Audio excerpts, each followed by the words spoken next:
Eto na nga mga chong, marami tayong basketball updates. Coach Tim Cone, sinabing gusto nang maglaro ng Barangay Ginebra. Troy Rosario, may sinabi sa Barangay Ginebra fans. As of now nga mga chong, ay open itong si Troy Rosario na makipagnegosasyon sa iba't ibang kupunan. Actually, una nang nakipag-usap sa kanya ang TNT Tropang Giga kung saan nag-offer ang mga ito ng napakalaking kontrata para bumalik sa kanilang kupunan. Pero mismong si Troy Rosario na ang nagsabi na wala pa nga silang napagkasunduan dahil gusto ni Troy na i-exercise pa ang kanyang pagiging unrestricted free agent kung saan inaantay nga nito yung tawag ng iba't ibang kupunan. At isa nga sa pinaka-inaantay nitong si Troy Rosario ay ang tawag ng San Miguel Corporation, lalong-lalo na ng Barangay Ginebra. Ginebra talaga yung gustong laruan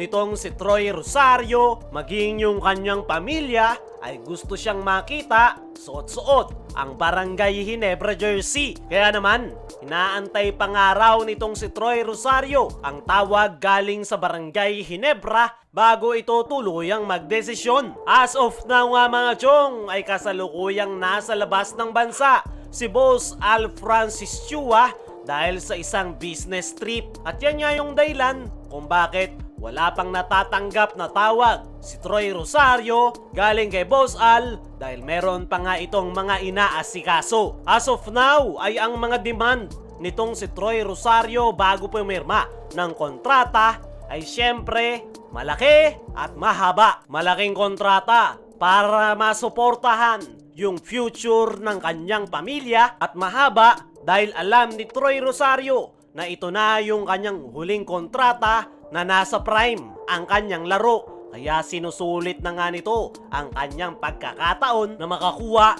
ng magandang kontrata. Isa pa sa gusto nitong si Troy Rosario ay isang championship contender team. Dahil lahat naman daw ng player sa PBA ay championship ang main goal. At the same time, nandoon nga raw yung bonuses, kaya gusto niya nga raw mapunta sa isang championship contender team. At base sa demand nitong si Troy Rosario ay pasok na pasok nga ang lahat ng yan sa Barangay Ginebra. Kaya ng Ginebra na ibigay yung kanyang request na malaki at mahabang kontrata at the same time championship contender team ang Barangay Ginebra dahil taon-taon palagi silang nakakakuha ng kampyonato. At the same time, mapapakinabangan talaga siya ni Coach Tim Cone dahil kulang talaga ngayon yung kanilang front court position dahil tanging si Japit lang yung inaasahan ng Ginebra. Kaya kung may papasok si Troy sa kupunan ni Coach Tim Cone ay masusolusyonan nga yung kanilang problema. Sa ngayon ay sobrang saya nga raw nitong si Troy Rosario na maraming Barangay Ginebra fans na gusto siyang makitang maglaro sa kanilang paboritong kupunan. Pero sa ngayon ay nag-aantay pa nga rin daw siya ng tawag galing sa Barangay Ginebra at mayroon pa nga daw siyang 1 to 2 weeks bago magdesisyon kung saan siya maglalaro. At ang message nga nitong si Troy sa Barangay Ginebra fans ay masaya nga daw ito na maraming Barangay Ginebra fans ang nagmamahal sa kanya. Pero ang hinihiling nga nitong si Troy Rosario na sana yung kanyang magiging desisyon ay respetuhin ng Barangay Ginebra fans anuman yung piliin niyang kupunan. Para sa akin mga chong ay gusto talaga ni Troy Rosario na maglaro sa kupunan ni Coach Tim Cone dahil yan nga yung kanyang paboritong kupunan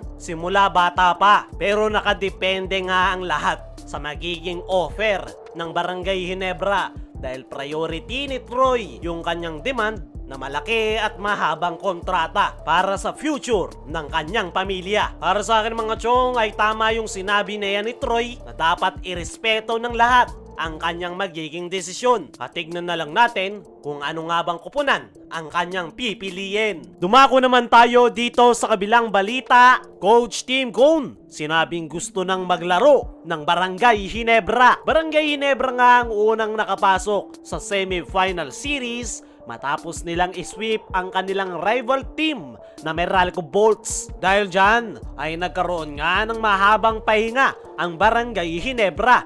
Pero kung si Coach Tim Cone nga raw ang tatanungin, ay mas gusto nga raw nila na makapaglaro na ang kanyang koponan as soon as possible dahil napakaganda nga raw ng kanilang naging redeem sa series kontra Meralco Bolts. Kaya gustong gusto na ni Coach Tim Cone na makapaglaro na agad-agad ang kanyang kuponan dahil nandoon na nga raw yung kanilang momentum. Pero dahil nga sa nag-aantay pa sila sa San Miguel at Converge 5 Rexers, ay nasabi ni Coach Tim na possible na nasira na yung kanilang naging magandang redeem. Kaya no choice nga raw si Coach Tim kundi pagpahingahin yung kanyang mga players at kinakailangan nga raw nila muling trabahuin yung kanilang redeem sa kanilang team practice. Ang naging epekto nga lang daw ng kanilang maagang pagkakapasok sa semifinals ay nabigyan nga raw ng pahinga yung kanyang mga players. Importante nga raw yan para sa kanyang mga players. Pero kung si Coach Tim Cone nga raw